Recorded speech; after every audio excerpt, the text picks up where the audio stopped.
Hi there, this is Wes Roberts, and we're at the Alien Cosmic Expo in Toronto, 2019 edition, and sitting beside me. Oh. Would be you. Sitting beside Wes Roberts would be me, Leslie Mitchell-Clark, and we're again saying a big hello from the Alien Cosmic Expo 2019. It's been an incredible convention so far, and it's continuing on. And before we talk to our incredible guest, I just want to say a few words about an organization that both Wes and I, and also our associate Anna, are involved with, and it is called TESSA.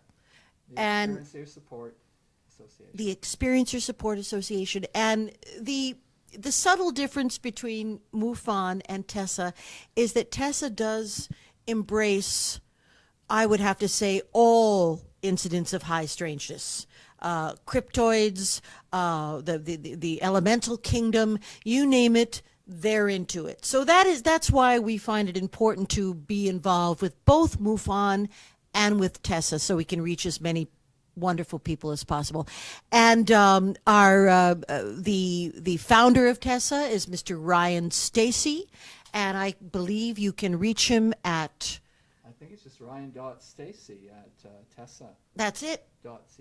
Ryan.Stacy at TESSA.ca. So if you have had an incident of high strangeness, no matter what kind of category you feel it may fall into, that's the place for you to call to get support and any kind of perhaps professional assistance that you might need.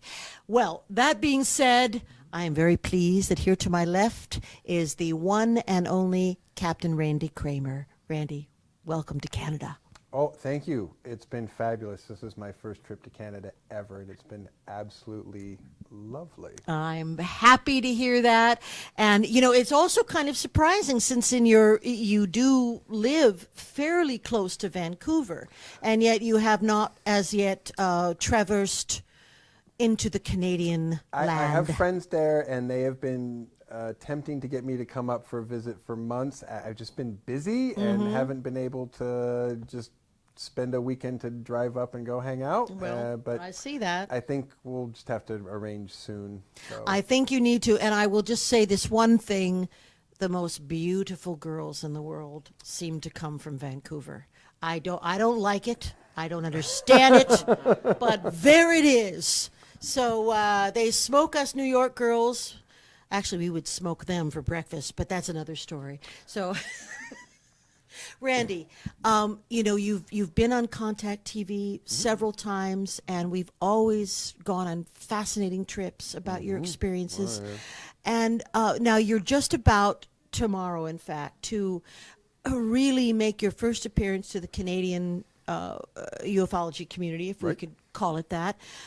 What do you feel is the most important message that you would like to convey to all these wonderful, receptive people who are here to hear your story? What would you really want them to take away from your appearance? Well, that's an interesting way you word that question. So the thing that I think is sort of probably the most important is discussing intergalactic trade, psionic development, self-mastery, human potential, because other species who have evolved didn't evolve by just standing around. They evolved by consciously doing things that rewired their brain and their genetics so that they would spur evolution. So I think those are kind of the most important things to discuss, and I discuss them often. However, earlier this year, my Brigadier General laid out a list of reasons of why I should do a presentation on what may be an upcoming hoax alien invasion scenario. So earlier this year, I put together a talk based on that, and I am continuing to have that talk publicly until it is made clear to me that it is not a talk that I should give.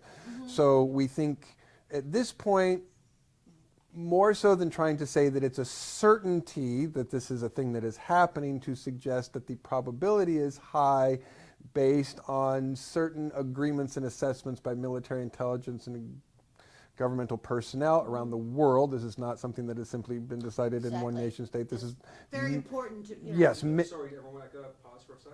I gotta change my battery. Oh, no worries. Sorry. Okay, 5, 4, 3, 2, 1.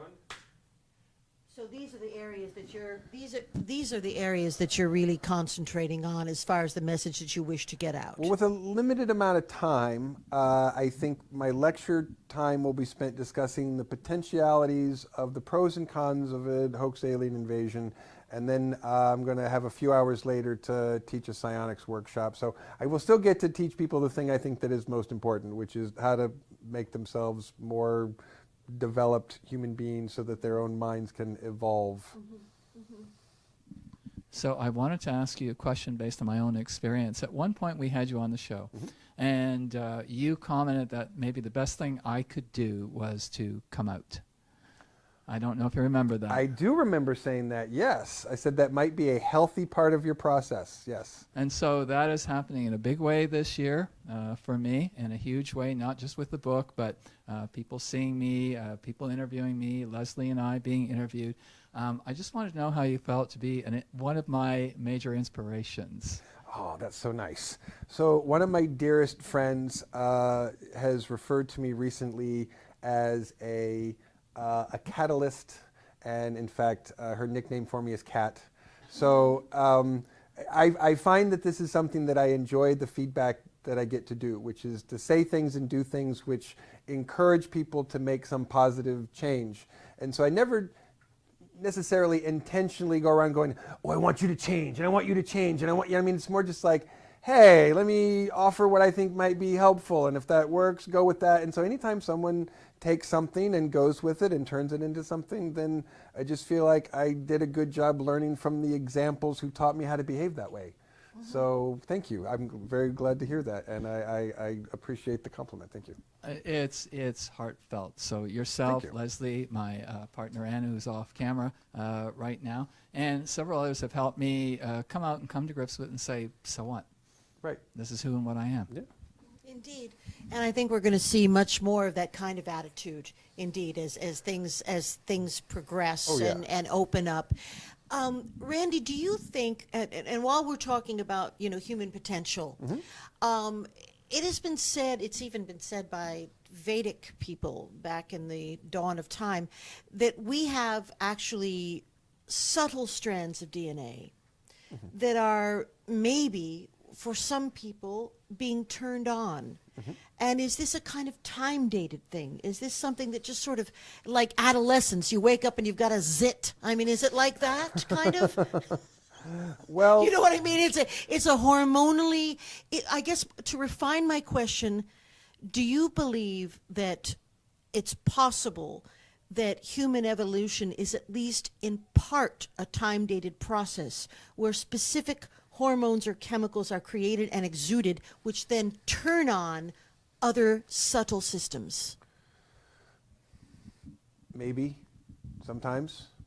What I think is that we have enough evidence from all of the species that we have had conversations about this with, that as near as we can understand for as long as any understandable, perceivable, recorded history throughout the known universe, tinkering and tampering with the genetics of lesser species by higher species is a given.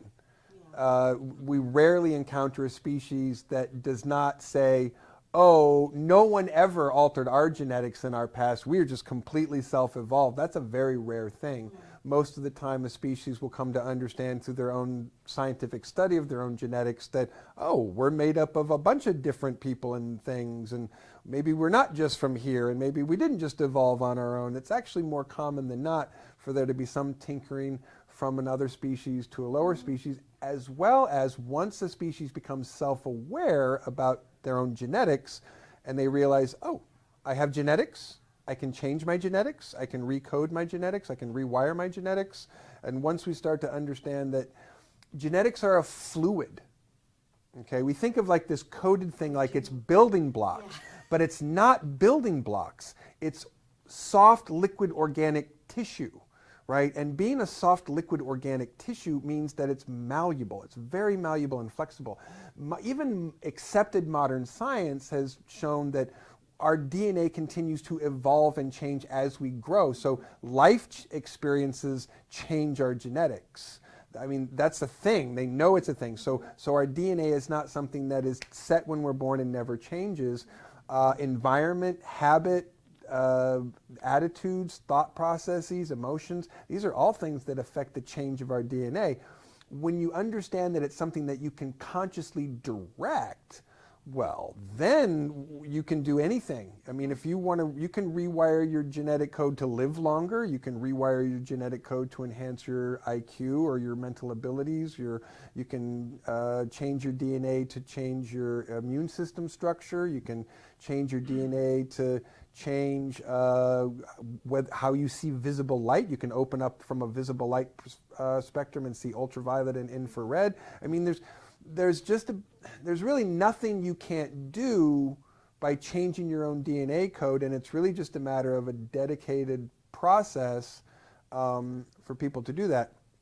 Same friend who calls me Kat. She was born with really short pinky fingers. Like way down here, short pinky fingers. When she's been putting a tremendous amount of effort in growing them out, and so she can show like how much pinky length that she's grown as an adult in her 40s, not like a young person. I'm sorry, you shouldn't be mad at me if you say that. That's okay. So I mean, and that's just one case of one person I know personally. I know another person who regrew a tooth. Another woman had a hysterectomy who regrew a whole uterus. So, I mean, when people can demonstrate they can do things that we thought were impossible, well, then that just changes the brackets of what's possible. So we just have to start accepting that it's something that we can do. It's just not something that we do in 5 minutes. It's something that can take weeks, months, years. So it's something you have to put a considerable amount of dedication into. But we can change anything about ourselves. And so if there's any one thing we've learned by having connections with extraterrestrial brothers and sisters, it's like, hey, yeah, technology's awesome. Don't get us wrong. Your spaceship's cool, wormholes cool, but the ability to alter your own genetic code is a technology that's better than any of those things.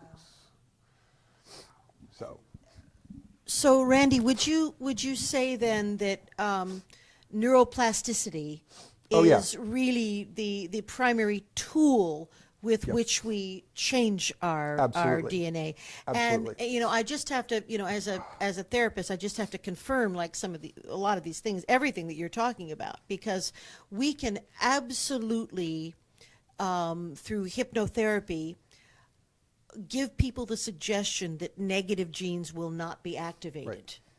And so, of course, many of us may come in as potential drug addicts or whatever, but we can create new neural pathways through hypnotherapy, absolutely. And I have no doubt that they can be also created personally from other processes. Oh, yeah, absolutely. Well, and the nuances of the neurobiology get even more complicated than that. Myelin turns out to be this fatty tissue that surrounds the neurons. Yes, it's myelin shields. And it accelerates the processes down that neuron the more you do something. Yes. So you can move a neuron, but then the continued practice of something is what builds up that myelin layer. Exactly. And when you build up that myelin layer, you turn the difference between, like, if randomly you're a tennis player, the difference between swinging and not hitting the ball versus swinging and hitting the ball every time dead center of the racket, because you've trained your body and your brain to do the calculation as the ball's coming in to know where your racket needs to be. Well, that's myelin that can get you to think that fast so that you can react to a fast-moving object. So the ability to be able to think quickly, to do a mental function fast, which is an evolutionary trait and also a sign of successful action by a mammal. In this case, we're talking about us. That's myelin. So anyway, there's a lot of interesting nuances about the way that neurobiology works that would literally take me hours if I was to try and explain neurotransmitters are incredibly important, because if you're talking about the myelin shields, simple things like omega-3 oil can increase the viscosity and the effectiveness of all the neurotransmitters. That's being used tremendously with individuals with, unmanageable ADHD. What's that? That's me. Unmanageable ADHD, and of course even autism. Neurotransmitters seem to be to us now at this crest of neuroscience, this is where the focus is going. Do you think that is the right path? I think it's the only path based on what I understand. If we're going to, let me put it this way, we either evolve on a spiral that's going up or would devolve on a spiral going down. There is no static point where we say, we're good, we're holding position here. That's not how evolution works. You don't hold that position for any length of time. You are either ascending or you're descending that curve. So if we're not ascending the evolutionary spiral, then we're descending the evolutionary spiral. And for people who don't think that devolution can't happen, oh, it happens. Oh, yeah. It can happen. So the last thing we want to do is get lazy about our evolution, because then we'll start to devolve. Whoa, we are not men, we are Devo. It's possible. It absolutely is, yeah. Psionics before we go? Sure. So I wanted to ask Randy one more question, and I'd love to hear about psionics. We all have our paths, and over the past 5 years or so, I think I've become clearer about my path and what it is I do, how I fit into this matrix. How do you feel, if you can talk about it, that you fit into this matrix? Well, there's a personal level of understanding about that, which I don't think I would share with the larger universe. That I would have no desire to share with the general public, not because of any other reason than that's my life and not anybody else's. It's how I see myself, in the universe. But on a level in which I can answer that question,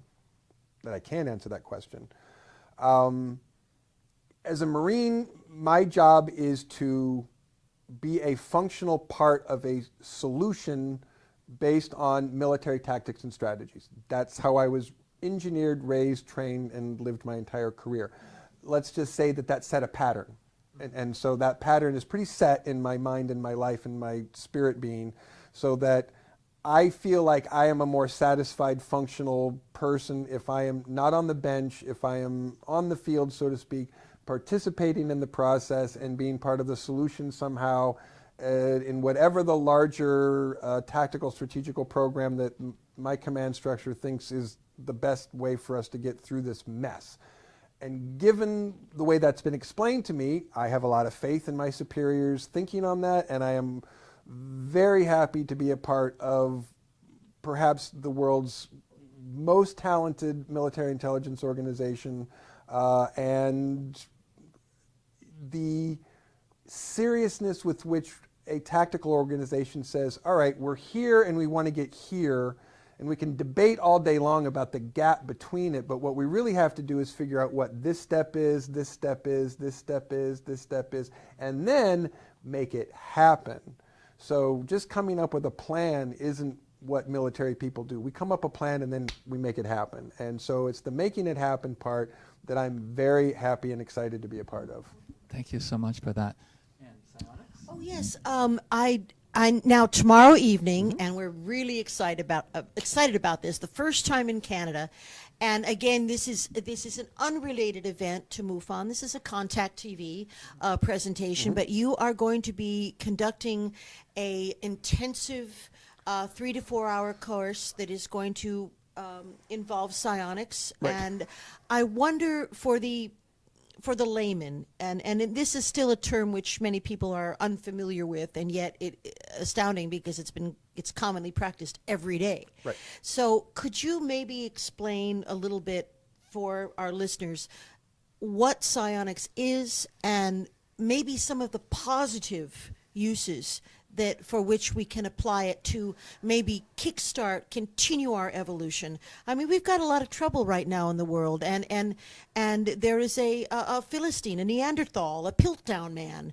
running America. How are we going to deal with that? How can we come back from that? And will psionics be a tool to help this?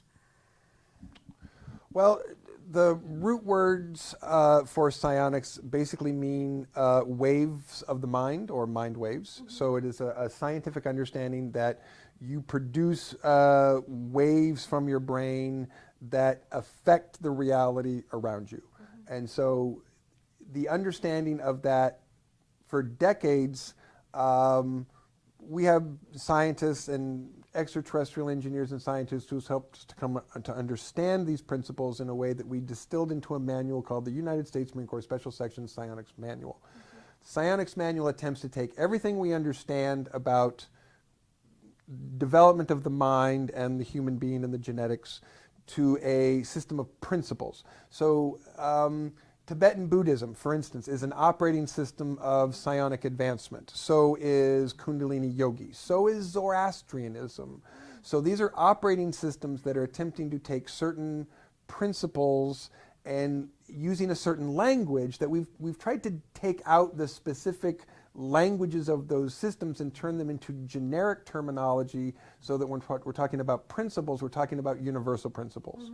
And so taking universal principles as well as understanding the influence of brainwave patterns and ideal brainwave patterns and how you get to make those brainwave patterns happen, which will automatically accelerate this neuroplastic evolving process when one practices a few basic exercises or disciplines on a regular basis. So we've distilled that down to a system that when we take the course in special section, it's a 6-week course.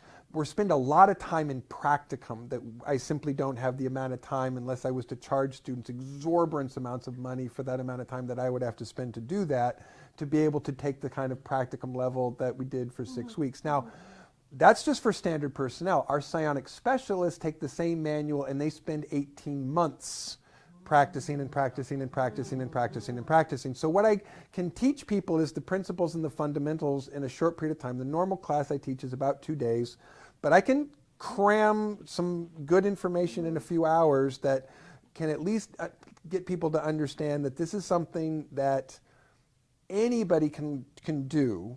Every human being is wired to be able to rewire themselves, and there is no human being who does not have the ability to do so. It is simply a matter of where you are now, where do you need to be, and how much practice do you have to put between point A and point B to get there.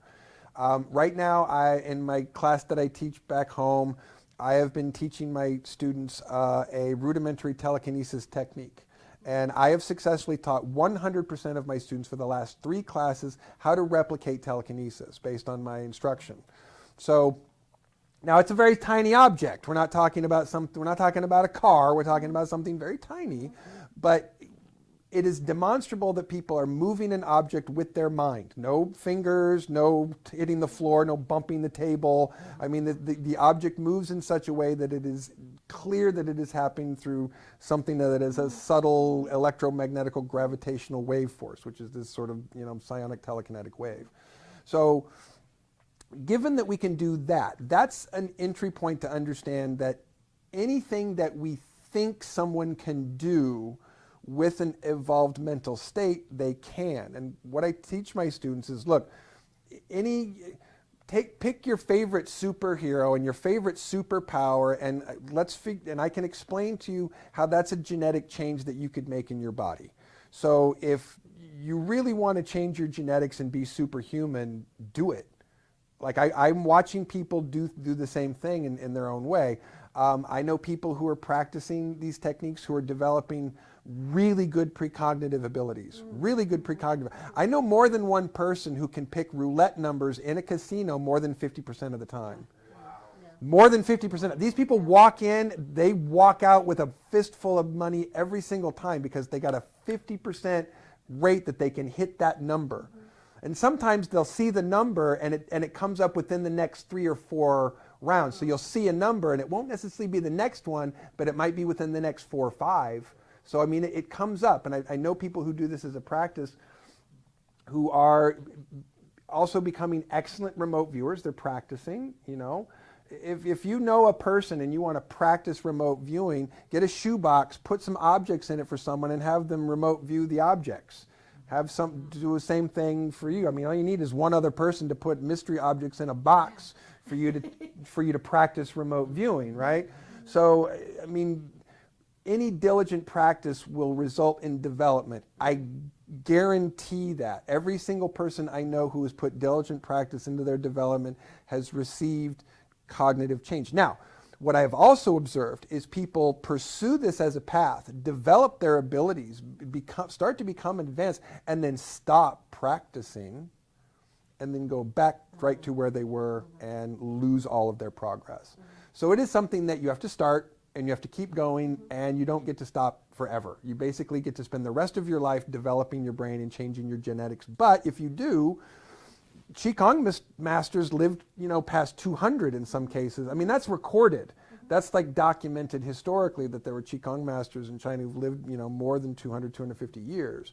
So it's all feasible. It's all possible. It's just a matter of understanding how your brain works, how you can rewire yourself, and then basically the level of acceptance that you can. Because whether you believe you can or whether you believe you can't, you're right. Right? So if you believe that it's something, I can't do this, well, okay, then you can't. But we know from laboratory tests that when people believe that they can, they can. Yeah. So. Yeah. Yeah. All right. I'm so excited about this workshop, Randy. It's an honor that you are here and teaching us this.